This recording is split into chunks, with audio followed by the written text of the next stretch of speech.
Nah itu mungkin kemudian sebagian publik mengartikan bahwa kok nggak seberapa politik ini memang bagian dari merebut kekuasaan, tapi harus dijalani dengan normal-normal saja, dengan santai-santai saja.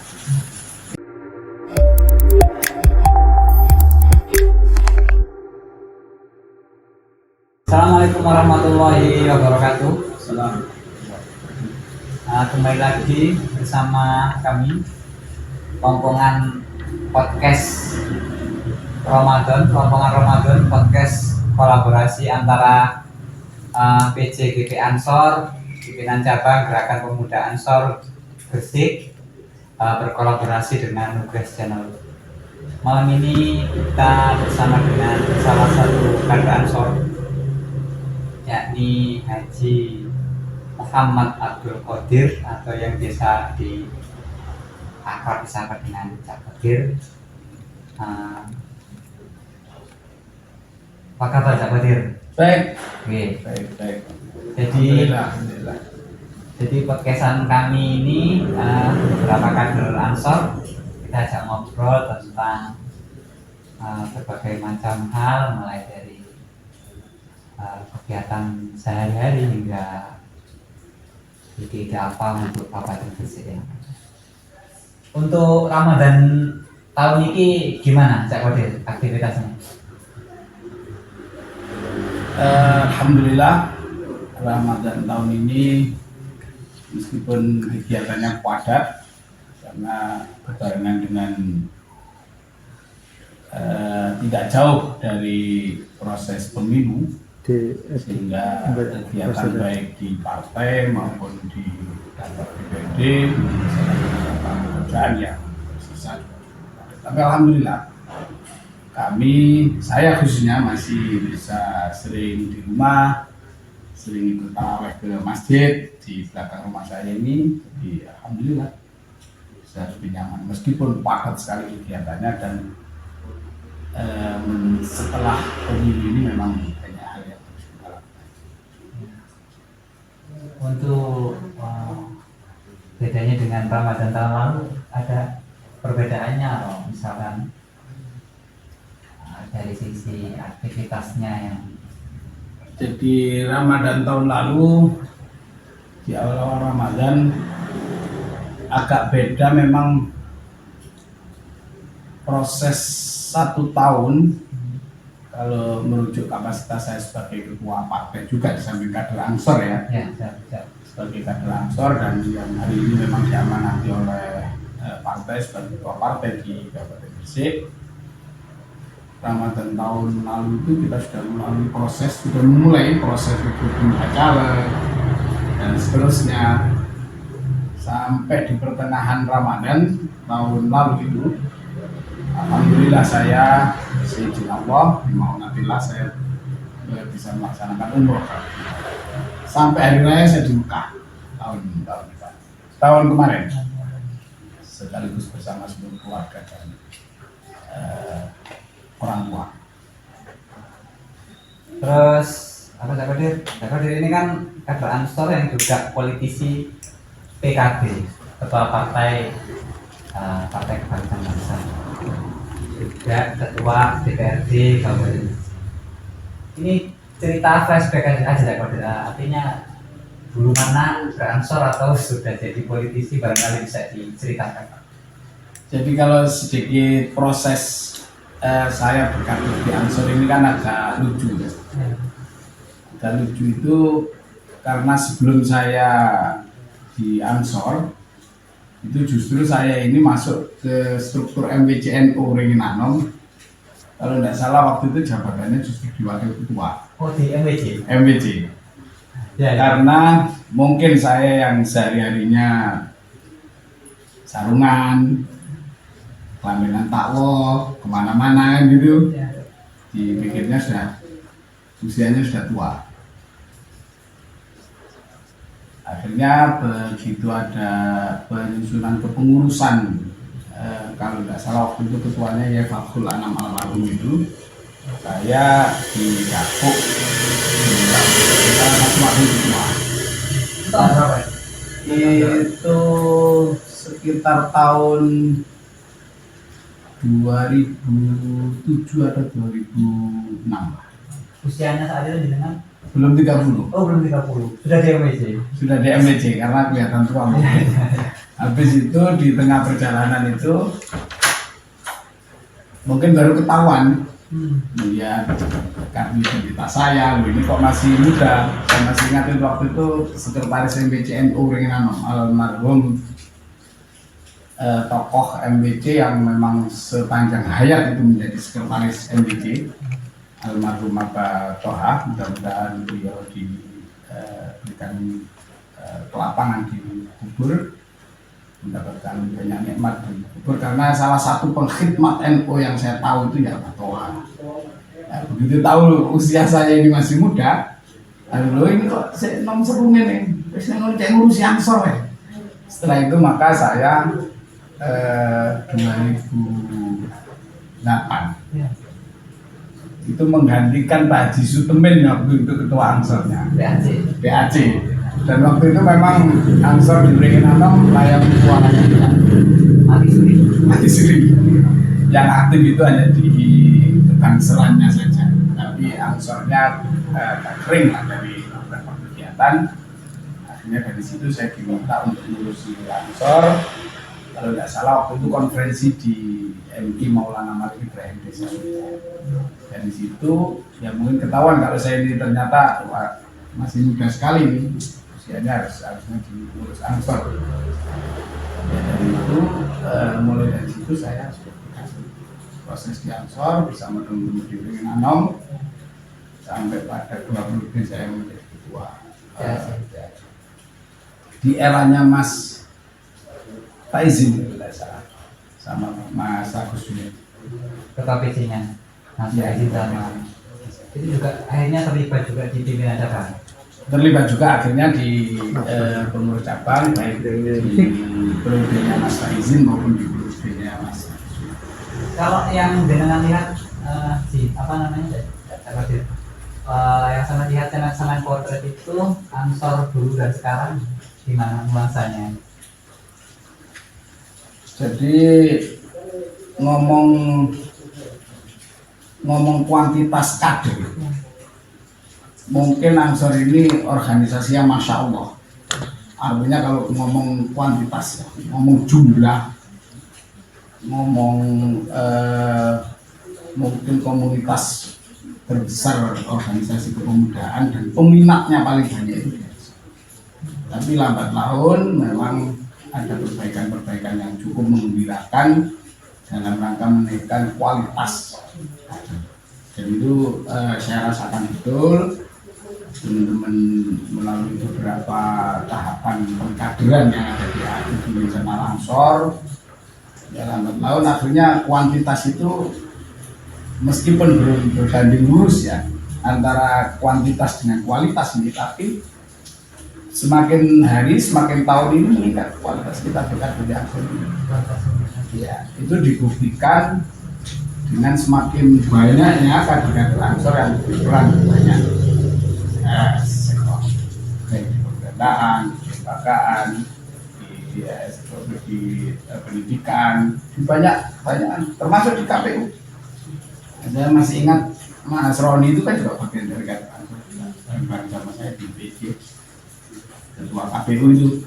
Jadi saya lihat memang ada peningkatan kualitas kader yang cukup menggembirakan, bagi membanggakan, otomatis membanggakan bagi kami yang memang mengkhidmati Ansor ini bagian dari organisasi besar yang menjadi bagian dari masyarakat.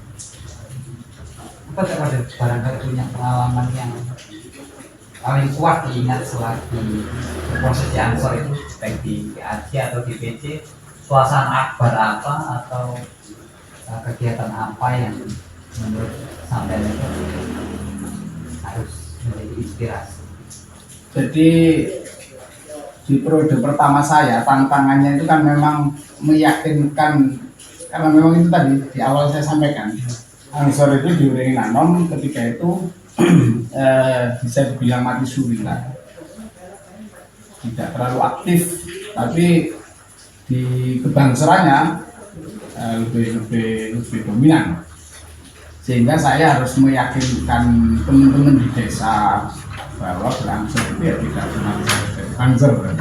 Mindset itu yang kemudian coba kita masukkan, dan tantangannya memang harus bisa mengelola, meyakinkan kader.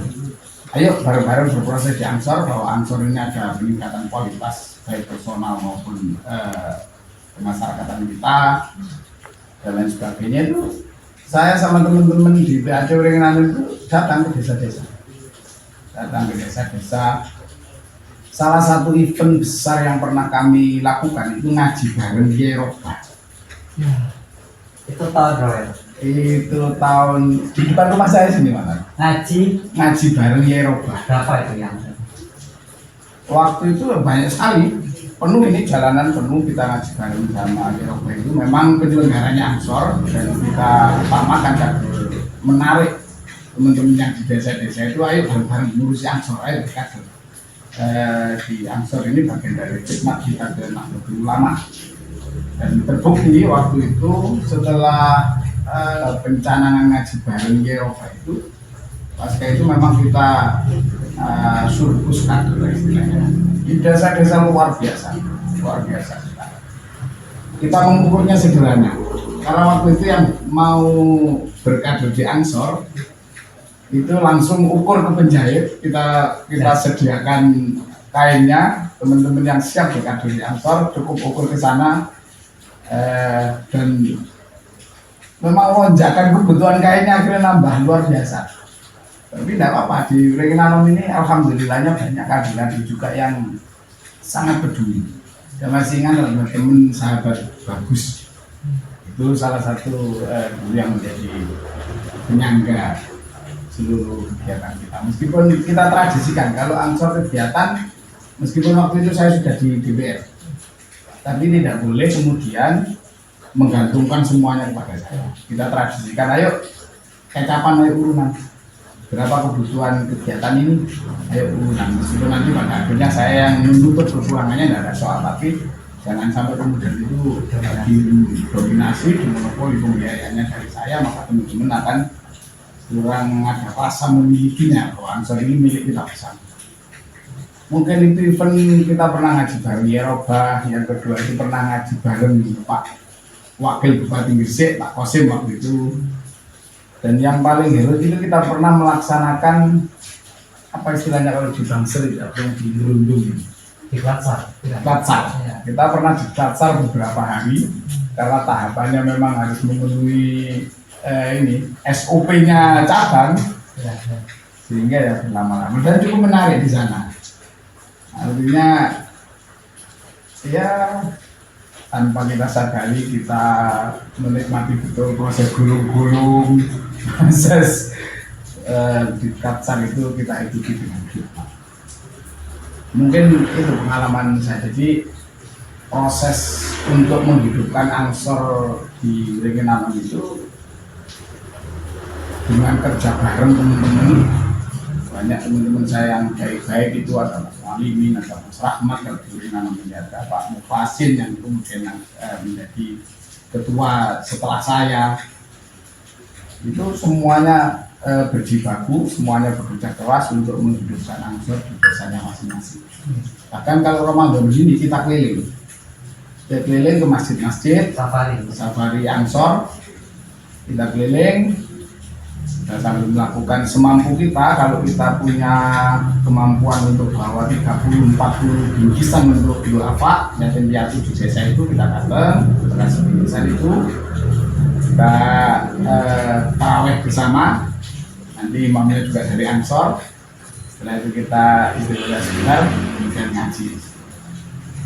Maka ya semakin menguatkan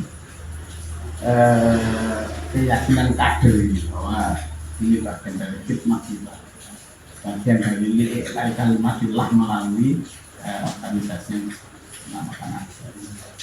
Berarti sampean ini termasuk menangi atau dekat dengan Pak Oban di Eropa ya di saat itu. Jadi sebelum saya jadi DPR waktu Eropa jadi bupati, kalau tidak salah periode kedua, saya juga sudah dekat dengan beliau. Artinya saya sering sowan ke beliau.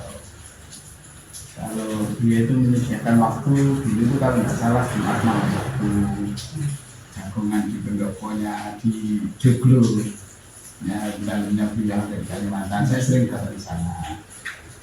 Ya karena waktu itu siapa sih saya orang Pengiranum, jauh dari kota Kota. Jadi ya hanya mendengarkan saja, senang mendengarkan diskusinya Eropa dengan para elit, para pemangku kepentingan birokrasi juga dulu, para dinas yang pada Jumat malam Sabtu itu menyempatkan untuk ya ngopi bareng di dunia Eropa. Jadi ya alhamdulillah saya berkesempatan untuk banyak mendengarkan beliau. Akhirnya yang menjadi role model politisi, kiai yang politisi, yaitu kan akhirnya ya Rob ini menjadi role model dari kita.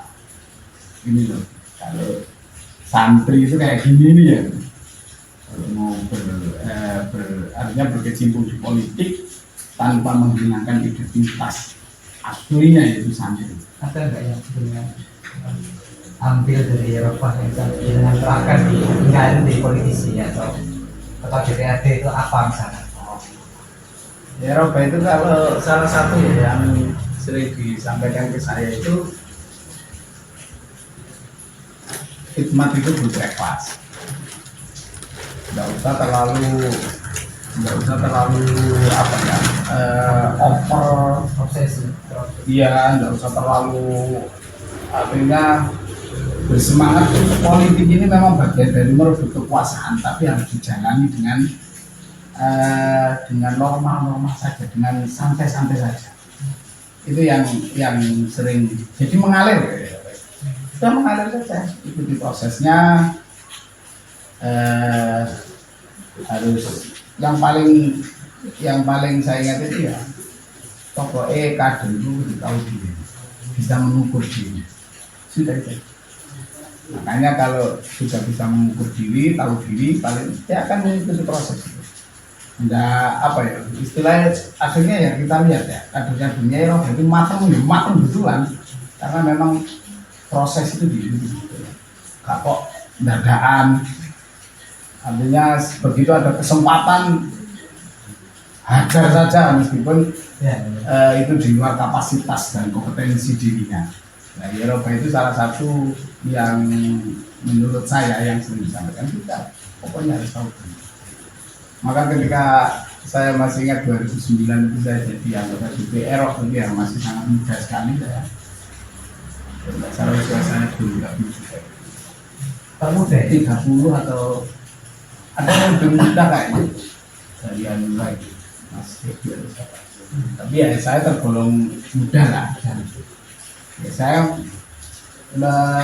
merujuk pada apa yang disampaikan Eropa, saya mengamati saja dulu, mengamati sepak terjangnya Pak Hamid ya hubungan ini senior saya, banyak belajar lah dari Pak Hamid, banyak belajar dari Pak Humaydi Maun, banyak belajar juga dari senior dari partai lain. Saya harus banyak belajar di proses pertama. Dia mengalir saja.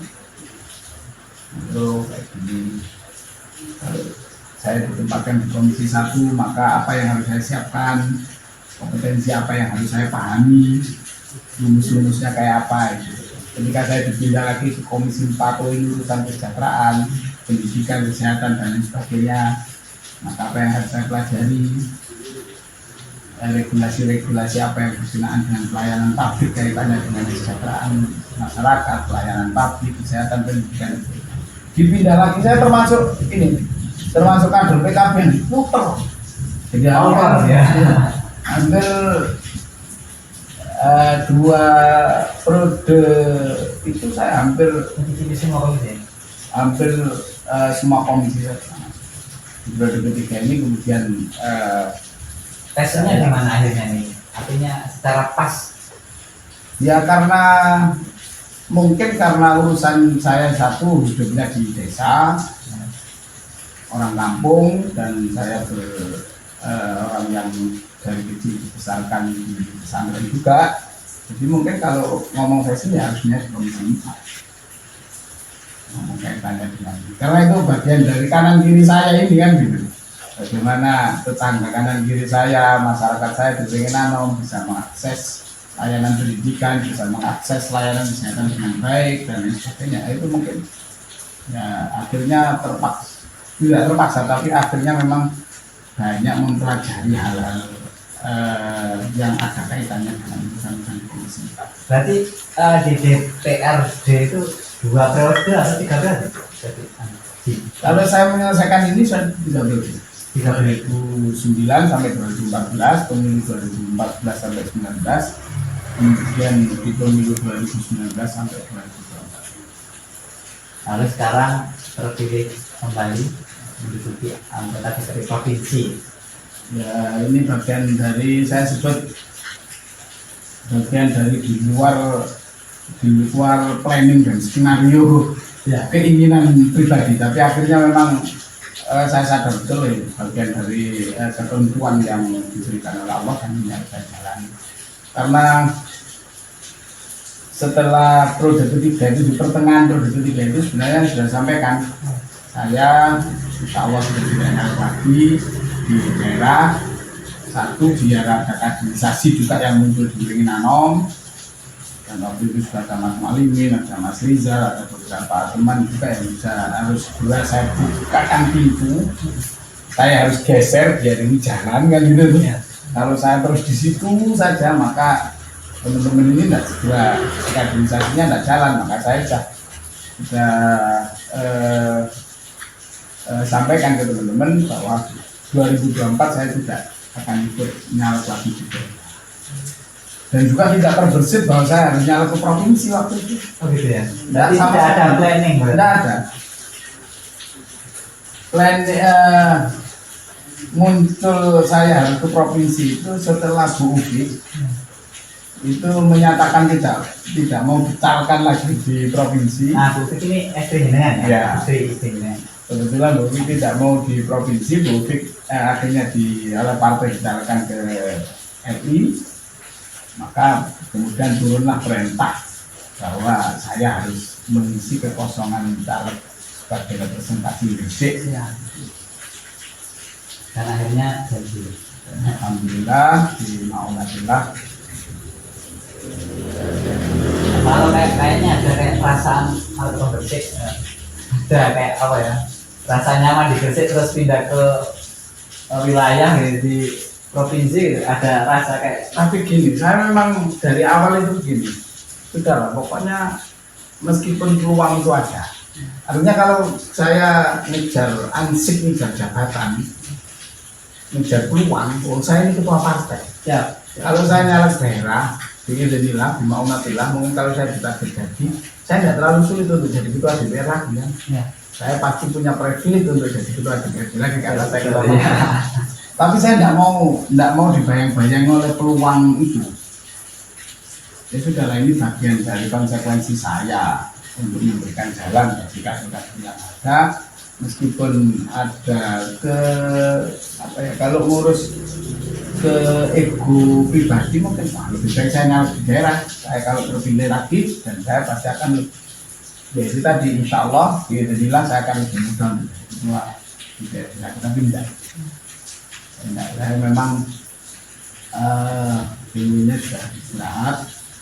Kemarin itu planningnya di belakang rumah saya ini kan ada lembaga pendidikan yang salah satu perintis utamanya itu kan mertua saya. Nah ini lagi diurus oleh banyak orang, termasuk adik-adik. Nah istri saya itu saya kira butuh perhatian juga. Ada RA, ada Playgroup, ada MI, ada SMP Islam di belakang rumah ini, kamar rumah saya ini. Bukan sedang merintis, harus dijaga kelestariannya ini kalau ditinggal. Karena kalau di merintisnya sudah mungkin dari kakeknya istri saya, mungkin dari dia juga ini. Tapi jangan asli Wringin Anom ya? Saya asli Wringin Anom. Dan ini tetangga dusun Jatuh. Saya ini sama istri kan satu desa beda dusun aja. Oke. Terus selama di DPRD tidak, nah, kemarin itu kan kita podcastan itu juga ada beberapa hal yang menjadi sorotan bahwa ada beberapa apa namanya ya, beberapa pandangan bahwa kurang greget di DPRD. Kalau terus dengan merespon itu gimana? Dalam hal apa namanya mengawal kebijakan daerah? Kalau ya boleh-boleh saja lah, itu kan pandangan orang yang kemudian punya persepsi bahwa DPRD ini kinerjanya kurang.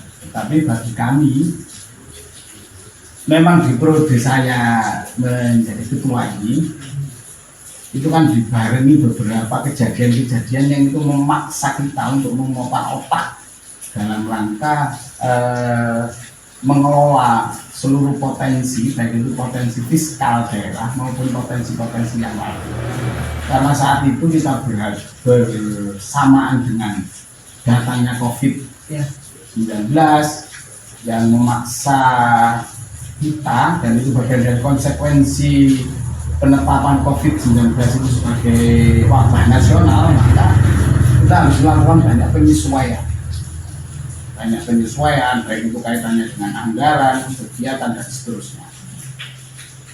Di tengah-tengah COVID sudah mulai mereda, memang ada kemarau panjang itu yang El Nino ya. Adanya El Nino itu juga sama. Nah, di saat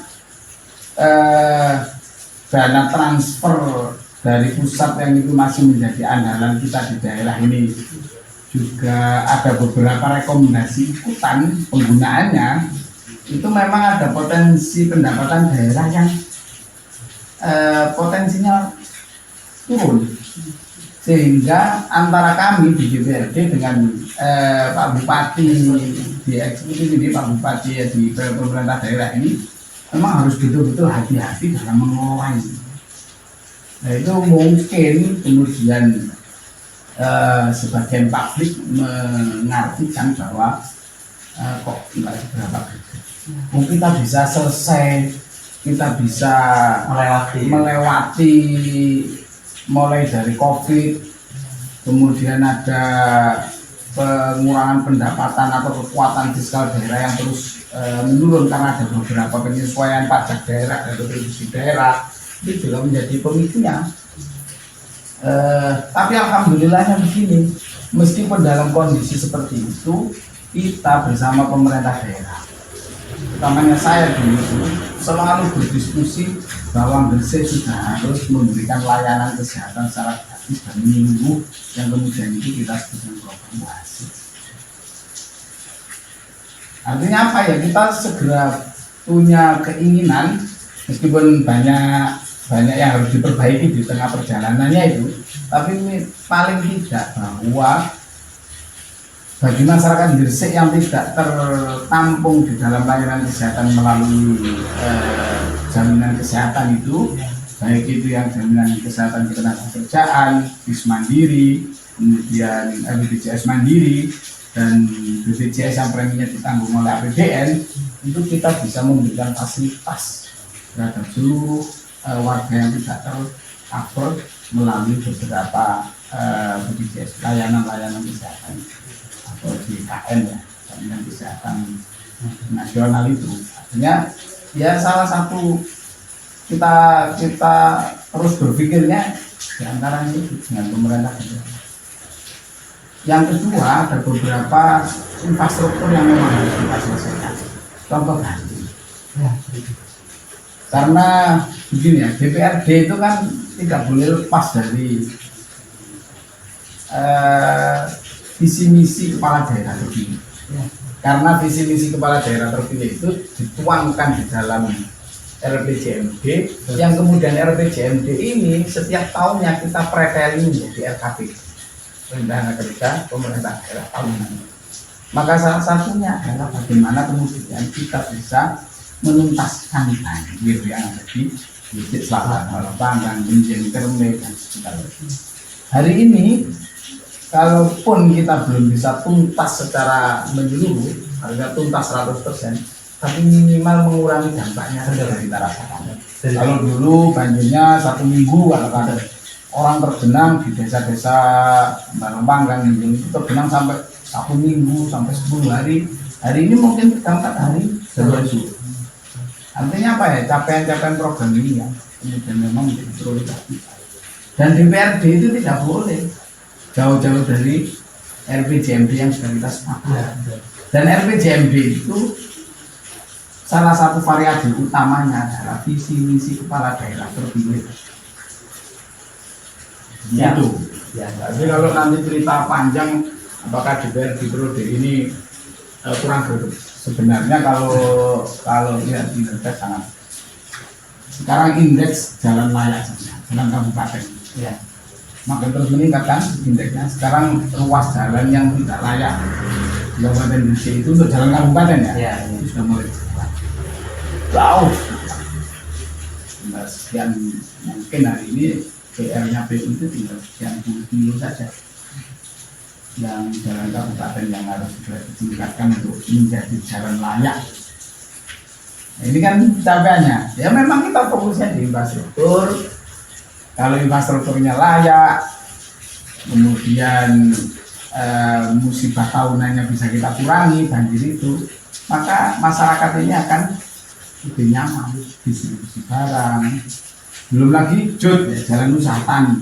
Sekian ruas yang di periode kami ini kami tuntaskan dalam rangka apa ya, menurunkan kos pertanian kita ya, melalui pokok-pokok pikiran yang kita sampaikan ke pemerintah daerah setiap menjelang musim itu kan bagian dari komitmen DPRD untuk menuntaskan apa problem di masyarakat, karena ini bagian dari hasil reses kami.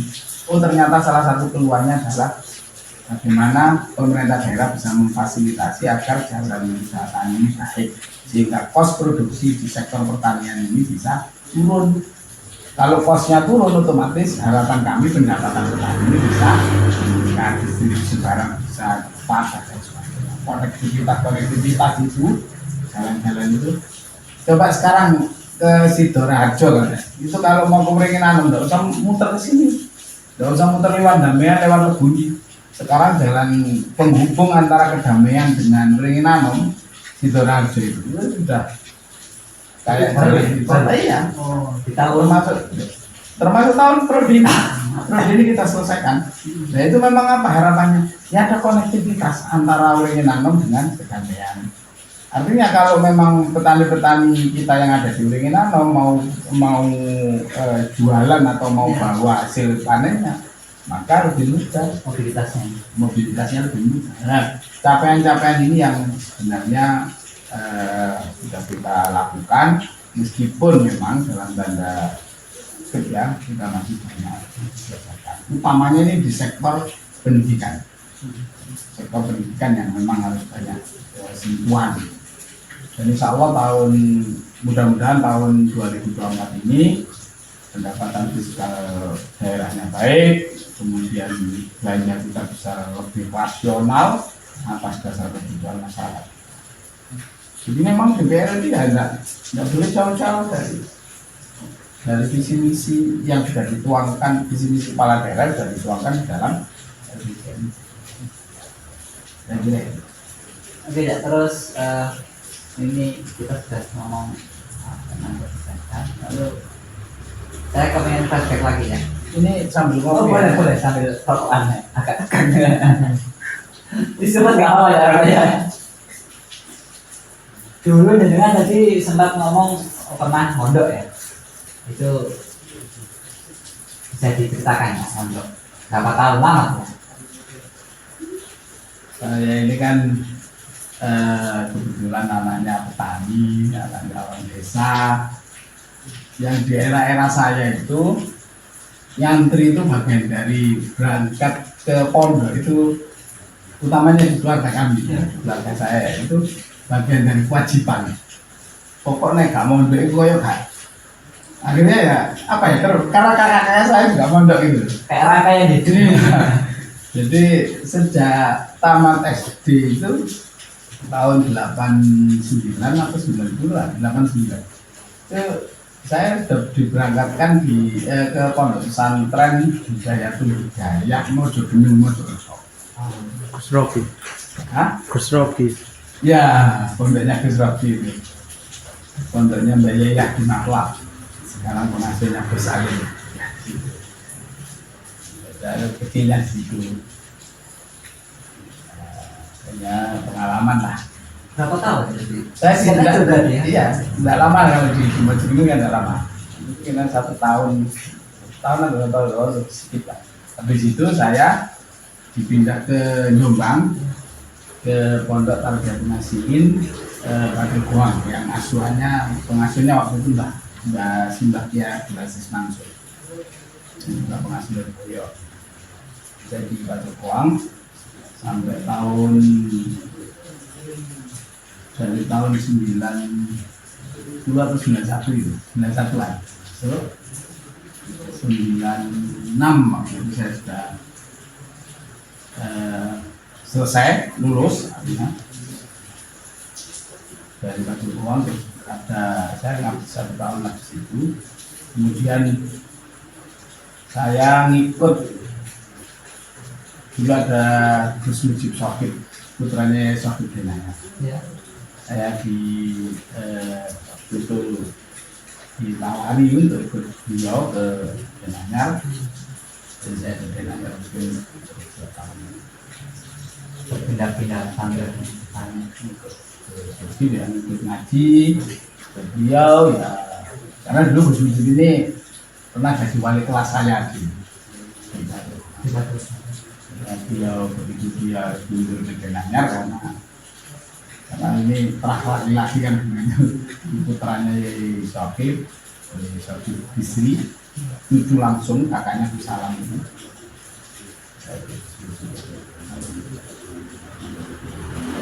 Itu saya pulang itu tahun 99. Terus sekolahnya dulu banyak di Jombang. ya? Oh. Cuman, Terus ini sudah mulai agak terakhir ini. Jadi kan gini ya. Artinya proses yang dengan tempuh selama menjadi santri, proses di BD Ansor khususnya. Itu kan kalau saya amati tadi kan menjadi kayak keberkahan. Keberkahan itu dibuktikan dengan bahwa jenengan dipercaya oleh masyarakat, terpilih berkali-kali menjadi anggota DPRD. Akhir ini di DPRD. Ada pesan enggak ada buat konco-konco Ansor sing sedang berproses ini? Barangkali ada yang ingin sampaikan apa?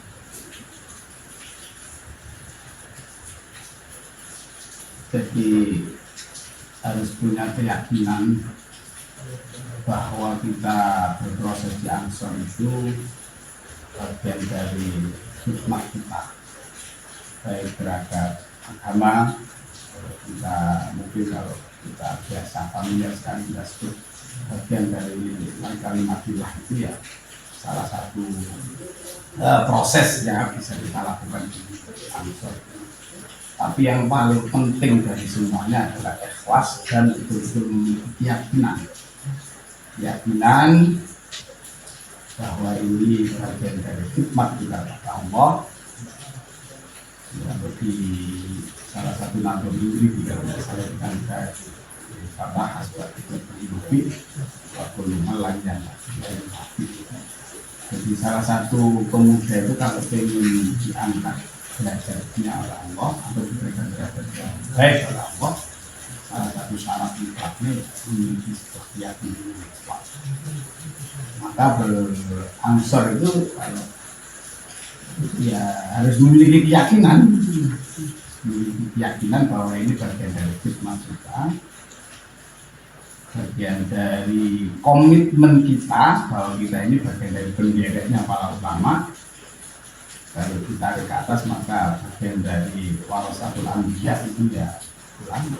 karena kita ini tidak hidup di zaman Nabi, maka apa yang sudah dirintis, dicanangkan oleh para ulama ini, ikut para ulama ini bagian dari perintah mengikuti ahli waris para nabi. Jadi itu harus betul-betul diyakini bahwa kita berada dalam posisi yang pas, dalam jalan yang benar. Ketika keyakinan itu kuat, sebagaimana Nabi itu, maka semuanya akan diatur. Ya, saya meyakini itu karena proses saya di politik itu juga enggak. Saya ini kadang itu kalau saya main ke rumah saya, ke rumah bapak saya, lihat bapak saya ini kalau tidak salah sekarang itu usianya sudah 80-an. Dia hari masih ke sawah, ya menanam padi, menanam bengkoang. Kalau di sini kan salah satu tanamannya kan bengkoang, ya macam-macam lah, cabai, terong, padi. Saya sangat bersyukur. Ini tidak mungkin kalau diukur dengan akal manusia, sudah kita diukur insan sudah tidak mungkin.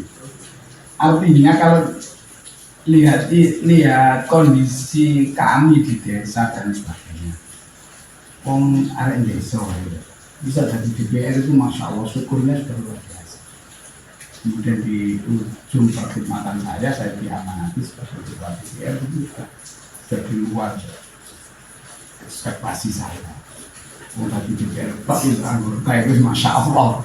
Karena saya kalau lihat bapak saya dari sawah dan sebagainya itu menambah syukur saya. Jadi saya sih sampaikan dengan Ansor, pokoknya kuatkan keyakinan bahwa apa yang kita lakukan di Ansor ini bagian dari khidmat kita pada Allah Subhanahu Wa Taala. Dan derek apa yang sudah dirintis dan dilakukan memperjuangkan agama Allah dengan ikut garisnya para ulama. Saya tidak itu. Terus untuk yang kedua yakni GP Ansor itu adalah itu tentunya punya tokoh yang sangat menginspirasi, utamanya para kiai. Kira-kira kiai sinten, terus kalam atau dawuh apa yang saat ini menjadi pedoman yang jenengan pedoman membersamai langkah jenengan itu, yang jenengan angan-angan itu dawuh kiai sinten? Yang utama pasti karena saya lama di sekian tahun ini di Pasuruan ya, di bawah asuhan Mahdi Abdul Aziz Mansur. Tentunya apa yang dipesankan kepada santri-santrinya yang juga sebagian dari santri yang hanya mendengarkan jauh-jauh beliau, ya sudah menjadi panutan kita dalam kan sederhana beliau itu lalu menyampaikan. Bahkan itu viral di beberapa di beberapa medsos itu ya, karena pernah diungkap oleh Najwa Shihab kalau tidak salah itu. Ya, Mahdi dari Lirboyo itu. Santri itu kalau sudah pulang harus bisa menjadi paku. Dan itu salah satu yang menginspirasi kami. Mungkin ya harus bisa menjadi perekat, harus menjadi bagian dari yang menjaga kondisivitas beragama, bermasyarakat, bertetangga, berkeluarga itu di tengah masyarakat. Paku itu kan artinya menyambungkan kayu-kayu yang asalnya berserakan, yang ada kecil, ada besar, ada yang namanya reng, musuh kan gitu, ada belandar, ada macam-macam, tapi semuanya direkatkan dengan paku itu yang kemudian akan menjadi satu kekuatan yang bisa menaungi dari terik matahari, menaungi kita dari derasnya hujan kan, itu akhirnya jadi rumah. Mungkin filosofi yang ingin ditanamkan Mbak Yai kepada santri-santrinya waktu itu ya, santri itu ya harus bisa menjadi perekat itu agar semuanya bisa Yang kedua mungkin dia selalu menanamkan ikhlas, dan jangan lupa sempatkan untuk terus berkhidmat di tengah-tengah masyarakat. Artinya apa yang kita dapat dari pesantren itu sebisa mungkin ya diamalkan, baik itu amal untuk diri kita sendiri, utamanya kalau kita punya kesempatan apa sedikit ilmu yang pelajaran yang kita peroleh di pesantren itu bisa kita sampaikan di masyarakat kita. Maka saya tahun berapa saya lupa itu, saya dulu ngajar juga ada saya buat madrasah dinia. Kalau setelah sholat subuh itu saya ngaji sama anak-anak itu ya sorokan juga. Sorokan Safinatun Najah, sorokan takrib. Salah satu mungkin Mas Gundir kenal itu Aziz yang sekarang di Menganti. Itu kan kebetulan tetangga sini. Itu kalau habis sholat subuh dari jamaah subuh di masjid belakang rumah saya ini, itu datang di rumah saya ini ngajar. Saya ngajar Quran, setelah itu langsung sorokan ya tingkatannya yang di lada sorokan maka dia Sabinatun Najah, takrib itu salah satu Aziz itu yang karena Aziz ini sampai besar. Habis itu mungkin aktivitas saya di luar, baik itu khidmat di Ansor tadi itu, kemudian di politik itu juga membatasi waktu saya. Tapi alhamdulillah hari ini saya setiap 1 bulan sekali saya masih ada ngaji kitab bersama Fatayat Muslimat. Kebetulan tempatnya ada di tempat saya di belakangnya apotek itu. Jadi 1 bulan sekali saya masih ngaji juga. Yang bisa ngesai kitab ya ngesai ya. Nah ya cukup mendengarkan. Artinya santri yang punya mulai itu bisa mungkin baik itu diamalkan untuk diri sendiri, punya kesempatan untuk diamalkan mungkin itu ya inspirasi saya. Kalau di politik saya memang salah satu model politisi santri ya yang tadi awal saya sebut itu ini Eropa. Bagaimana kayak beliau cara politiknya beliau yang tidak meninggalkan kesantriannya, kebiayaan beliau, tapi juga tidak kalah dengan politisi-politisi yang backgroundnya itu tidak dari sampai luar biasa kan?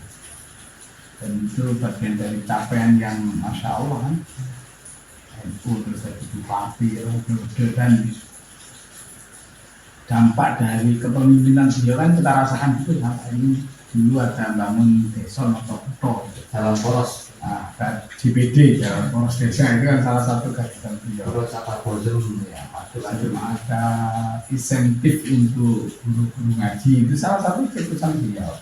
Kemudian dulu ada uang takziah dari pemerintah. Siapapun yang meninggal ya yang kita sebut dengan uang kematian itu kerohiman lah ya. Itu kan salah satu cerita beliau.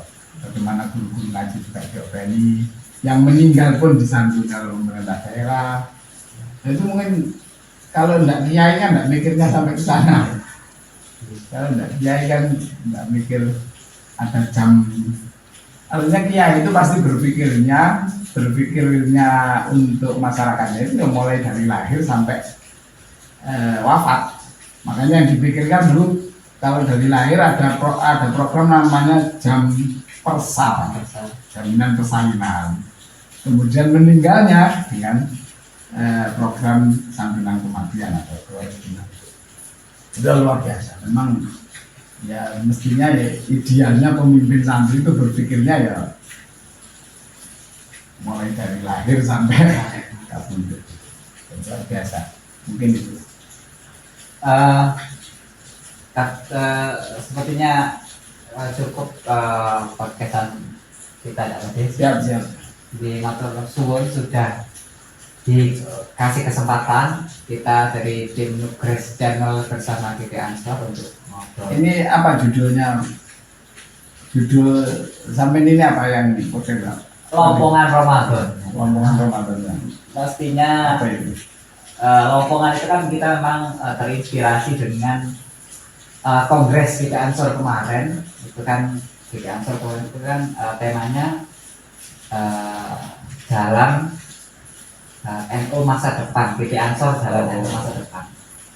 Kalau pengurus pusat mungkin ngomong jalan besar, jadi kita itu ngomong lompongan jalan-jalan alternatif.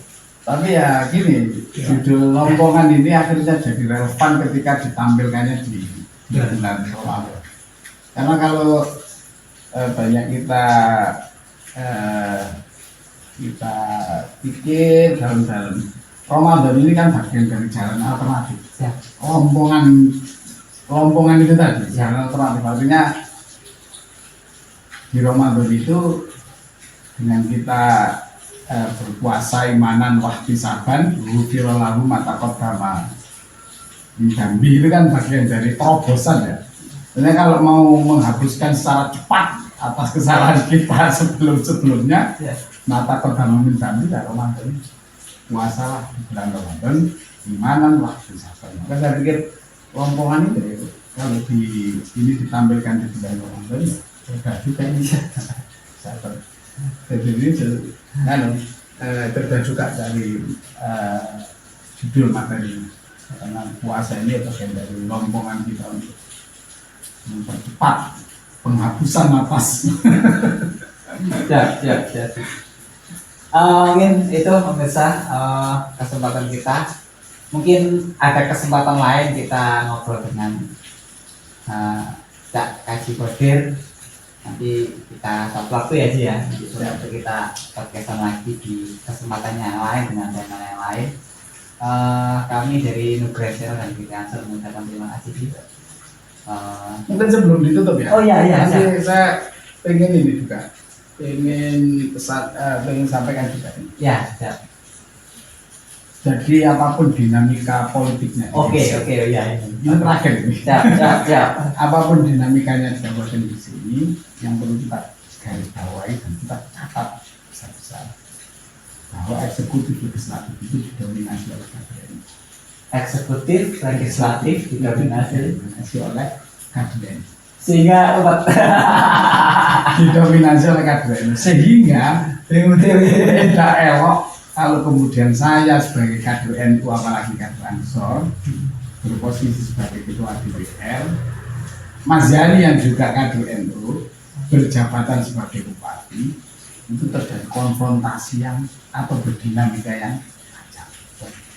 Maka untuk menjaga sama-sama marwah itu produk kader NU, maka mungkin bagian dari harmonisasi sesama kader NU upaya untuk terus mengambil kemanfaatan itu ya karena kita sama-sama berada dalam naungan besar yang disebut dengan rumah besar Nahdlatul Ulama itu, sehingga ya kadang DPR-nya kok nggak pakai tajam ya, nggak tajamnya itu kita ngukur di sana sama kader NU gitu. Ya. Keberhasilan Mas Yani adalah keberhasilan kita semua. Keberhasilan ide-ide di DPRD ya bagian yang dirangkum oleh yang kemudian dituangkan menjadi kebijakan yang diambil oleh Pak Bupati yang juga sama-sama kader NU. Yang kadang itu kami di PKB utamanya itu ngerem jangan sampai terjadi konfrontasi yang tidak produktif, sehingga di luar kita melihat itu kode kader NU geger enggak kalah. Walaupun potensi itu ada karena kursinya kan besar ya, kursinya kan lebih banyak ya. Ya meskipun tidak jarang kita harus berdiskusi sengit ya, tapi pada ujungnya kita akan harus ada titik temu yang sama bahwa kita ini sama-sama membawa kepentingan dan aspirasi, memperjuangkan apa yang menjadi aspirasi dari warga yang kita wakili. Dan otomatis kalau pemilih saya mungkin ya 99% ya NU. Aspirasi yang kami bawa ini bagian dari aspirasi yang juga mungkin dipikirkan oleh Pak Bupati sebagai sama-sama kader. Ini nanti ke depan lah kita banyak diskusi itu. Ya, itu nanti ada segmen-segmen yang lain itu. Menjelang perhelatan. Ya. Ya, saya terima kasih Ya. sudah di Rawi Impres dengan makin sukses dengan medianya dan semakin memberikan kontribusi lah terhadap proses-proses pembangunan, proses-proses politik yang ada di Jakarta. Jadi itu. Terima kasih dari saya selaku host. Mohon maaf kalau ada kekurangan. Allahumma muwaffiq ila aqwamit thoriq.